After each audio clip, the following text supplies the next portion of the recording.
Article 79 ప్రకారం president, Rajya Sabha, Lok Sabha ఈ మూడింటిని కలిపి పార్లమెంట్ అంటారు. ఇందులో పార్లమెంట్ గురించి, రాజ్యసభ గురించి ప్రీవియస్ వీడియోస్లో తెలుసుకున్నాం. ఇందులో మరో ముఖ్యమైన భాగం లోక్సభ గురించి ఈరోజు తెలుసుకుందాం. Welcome to my channel what I know.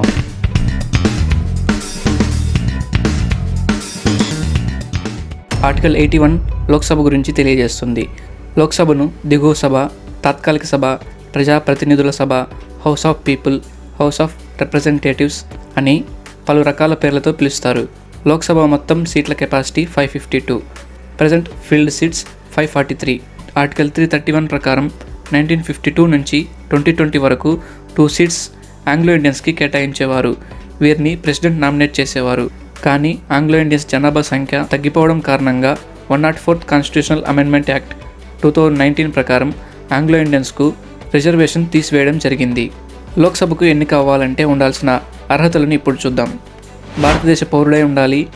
25 సంవత్సరాల వయసు నిండి ఉండాలి. ఆదాయం వచ్చే కేంద్ర, రాష్ట్ర ప్రభుత్వ ఉద్యోగంలో ఉండకూడదు. దివాలా తీసి ఉండకూడదు. దేశంలో ఏదో ఒక నియోజకవర్గంలో ఓటర్గా నమోదై ఉండాలి. మానసిక స్థితి సక్రమంగా ఉండాలి. 2 సంవత్సరాలు లేదా అంతకన్నా ఎక్కువ రోజులు జైలు శిక్ష అనుభవించి ఉండకూడదు. ఎన్నికలలో పోటీ చేసే వ్యక్తి తన నామినేషన్ పత్రంతో పాటు సెక్యూరిటీ డిపాజిట్ 25,000 రూపీస్ చెల్లించాలి. ఎస్సీ, ఎస్టీ అభ్యర్థులైతే 12,500 రూపీస్ చెల్లించాలి. పోటీ చేసే వ్యక్తి ఒకటి కంటే ఎక్కువ స్థానాలు పోటీ చేసినా ఒక సెక్యూరిటీ డిపాజిట్ సరిపోతుంది.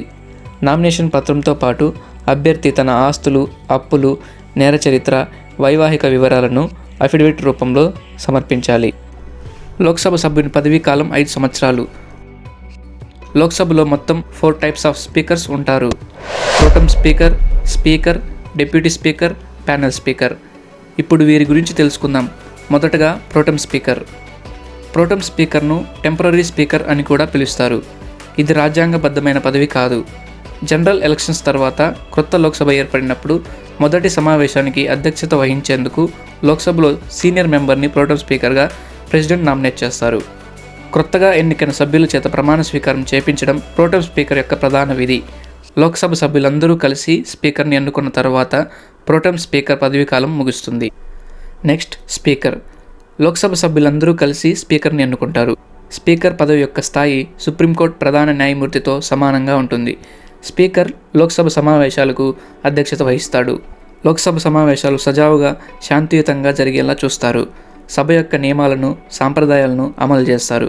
లోక్సభలో బిల్లును ప్రవేశపెట్టినప్పుడు అది సాధారణ బిల్లా, ఆర్థిక బిల్లా, దానిపైన చర్చ జరగాలా వద్దా అని స్పీకర్ నిర్ణయిస్తారు.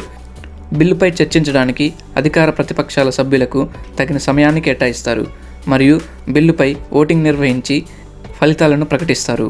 సభ ప్రారంభంలో కోరం లేకపోయినా, సభ మధ్యలో గందరగోళాలు జరిగినా సభను వాయిదా వేసే అధికారం స్పీకర్కు ఉంటుంది. బిల్లుపై ఓటింగ్ విషయంలో ప్రతిష్టంభన ఏర్పడితే, అంటే టై ఏర్పడితే స్పీకర్ తన కాస్టింగ్ ఓటుని వినియోగించి బిల్లును పాస్ చేస్తారు. 6 నెలల వరకు బిల్లుపై నిర్ణయం తీసుకోకపోతే లోక్సభను, రాజ్యసభను సమావేశపరిచి జాయింట్ సిట్టింగ్ని ఏర్పాటు చేస్తారు. ఈ జాయింట్ సిట్టింగ్కి స్పీకరే అధ్యక్షత వహిస్తారు. బిల్ సభ్యుల చేత ఆమోదం పొందిన తర్వాత బిల్లును గెజెట్లో ముద్రించడానికి అనుమతిస్తారు. సభకు అంతరాయం కలిగించే ప్రశ్నలు సభ్యులు అడిగినప్పుడు, సభలో అభ్యంతరకరమైన పదాలు వాడినప్పుడు రికార్డ్స్ నుంచి తొలగించే అధికారం స్పీకర్కు ఉంటుంది. వివిధ పార్లమెంటరీ కమిటీ చైర్మన్ మెంబర్స్ను స్పీకరే నియమిస్తారు. స్పీకర్ను తొలగించాలంటే ఎఫెక్టివ్ మెజారిటీ అవసరమవుతుంది. స్పీకర్ను తొలగించాలంటే 14 days ముందే నోటీస్ ఇవ్వాలి. తనపై తొలగింపు తీర్మానం ప్రవేశపెట్టినప్పుడు స్పీకర్ సభకు అధ్యక్షత వహించరాదు మరియు తనపై వచ్చిన ఆరోపణలకు ఎక్స్ప్లెనేషన్ ఇచ్చే హక్కు స్పీకర్కి ఉంటుంది. స్పీకర్ తన రిసిగ్నేషన్ లెటర్ని డిప్యూటీ స్పీకర్కి సమర్పించాలి. Deputy speaker. లోక్సభ సభ్యులు తమలో నుంచి ఒకరిని స్పీకర్గా ఏ విధంగా ఎన్నుకుంటారో డిప్యూటీ స్పీకర్ని కూడా అదే విధంగా ఎన్నుకుంటారు. సాధారణంగా సభా సాంప్రదాయం ప్రకారం స్పీకర్ని రూలింగ్ పార్టీ నుంచి ఎన్నుకుంటారు. డిప్యూటీ స్పీకర్ని అపోజిషన్ పార్టీ నుంచి ఎన్నుకుంటారు. 11th లోక్సభ నుండి డిప్యూటీ స్పీకర్ పదవిని ప్రతిపక్ష పార్టీకే కేటాయించే ఆనవాయితీ ఉంది. స్పీకర్ పదవి ఖాళీగా ఉన్నప్పుడు లేదా స్పీకర్ ఆబ్సెంట్ అయినప్పుడు డిప్యూటీ స్పీకర్ లోక్సభకు స్పీకర్గా అధ్యక్షత వహిస్తారు. స్పీకర్ని ఏ విధంగా తొలగిస్తారు, అదేవిధంగా డిప్యూటీ స్పీకర్ని కూడా 14 days ముందు నోటీస్ జారీ చేసి సభలో ఎఫెక్టివ్ మెజారిటీతో తొలగిస్తారు. డిప్యూటీ స్పీకర్ తొలగింపు తీర్మానం పరిశీలనలో ఉన్నప్పుడు స్పీకర్గా బాధ్యతలు వహించరాదు. డిప్యూటీ స్పీకర్ తన రిసిగ్నేషన్ లెటర్ని స్పీకర్కి సమర్పించాల్సి ఉంటుంది. ప్రెజెంట్ డిప్యూటీ స్పీకర్ స్థానం 23 జూన్ 2019 నుంచి వేకెంట్గానే ఉంది. చివరిగా డిప్యూటీ స్పీకర్గా పనిచేసిన వారు M Thambidurai. Panel of chairpersons of Lok Sabha. Lok Sabha నియమాల ప్రకారం స్పీకర్ కొంతమందిని ప్యానల్ ఆఫ్ చైర్పర్సన్స్గా నామినేట్ చేస్తారు. లోక్సభ స్పీకర్, డిప్యూటీ స్పీకర్ ఇద్దరూ ఆబ్సెంట్ అయినప్పుడు ఈ ప్యానెల్లోని సభ్యులలో ఒకరు లోక్సభ స్పీకర్గా అధ్యక్షత వహించి సభను నడిపిస్తారు. స్పీకర్, డిప్యూటీ స్పీకర్ ఈ స్థానాలు వేకెంట్గా ఉన్నప్పుడు అధ్యక్షత వహించకూడదు. కేవలం వారు ఆబ్సెంట్ అయినప్పుడు మాత్రమే సభకు అధ్యక్షత వహించాలి. Powers of Lok Sabha. లోక్సభకు శాసన నిర్మాణ అధికారాలు, ఆర్థికపరమైన అధికారాలు, న్యాయ సంబంధ అధికారాలు, రాజ్యాంగ సవరణ అధికారాలు, ఎన్నికపరమైన అధికారాలు, కార్యనిర్వహణ అధికారాలు ఇలా పలు రకాల అధికారాలు ఉన్నాయి. ఆర్టికల్ 368 ప్రకారం కాన్స్టిట్యూషనల్ అమెండ్మెంట్ను ప్రతిపాదించే అధికారం లోక్సభకు ఉంటుంది.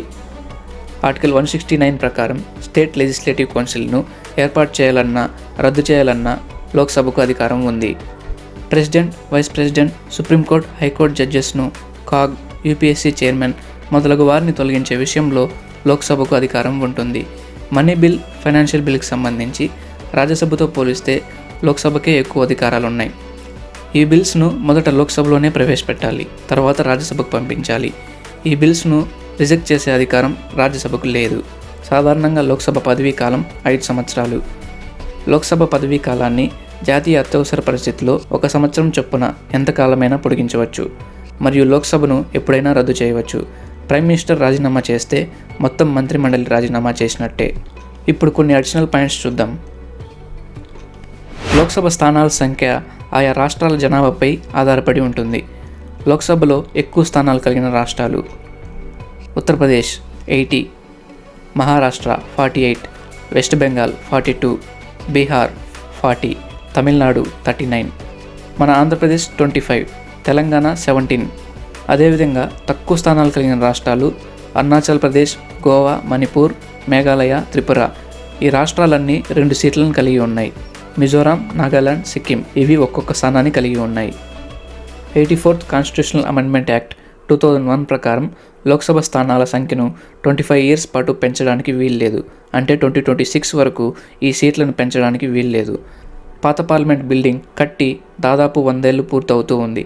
సో ఆధునిక కాలానికి తగినట్టు కొత్త పార్లమెంట్ అవసరం ఎంతైనా ఉంది. మరియు 2026లో పెరగనున్న సభ్యుల సంఖ్యను దృష్టిలో పెట్టుకొని కొత్త పార్లమెంట్ భవనానికి 2020 డిసెంబర్ 10న శంకుస్థాపన చేసింది మోడీ గారి సర్కార్. ఈ కొత్త పార్లమెంట్ బిల్డింగ్ను 972 crores నిర్మాణం పూర్తి చేసి మే 28, 2023న మోడీ గారు ప్రారంభించారు. ఈ కొత్త పార్లమెంట్ 888 లోక్సభ స్థానాలను, 384 రాజ్యసభ స్థానాలను కలిగి ఉంది.